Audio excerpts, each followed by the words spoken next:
ప్రతి పౌర్ణమికి మేము ఖచ్చితంగా అష్టలక్ష్మి దేవాలయానికి వెళ్తాం. అది కొత్తపేట్ హైదరాబాద్లో ఉంది. ఒకవేళ అక్కడికి వెళ్ళడానికి కుదరకపోయినా దగ్గరలో ఉన్న దేవాలయానికి వెళ్తాం. వచ్చేసామండి. ఇదే అష్టలక్ష్మి దేవాలయం. ఆ మెట్లు ఎక్కగానే మనకు వినాయకుడు కనిపిస్తాడు. అదే సెక్యూరిటీ చూసేసాడండోయ్. లోపల వీడియో తీయకూడదని చెప్పాడు. అందుకే దేవుళ్ళని చూపించలేకపోతున్నాను.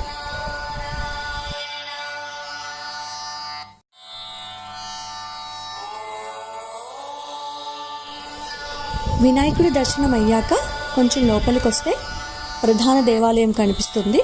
అందులోనే విష్ణుమూర్తి ఇంకా అష్టలక్ష్మి అమ్మవార్లు ఉంటారు. పెద్దవాళ్ళ కోసం లిఫ్ట్ కూడా ఉందండోయ్.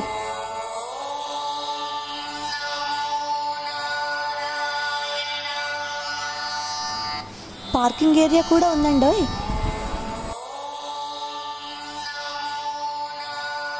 గుడి మాత్రం చాలా బాగుంటుంది. వీలైన వాళ్ళు హైదరాబాద్ వచ్చినప్పుడు తప్పకుండా దర్శనం చేసుకుని వెళ్ళాలి. సరేనా?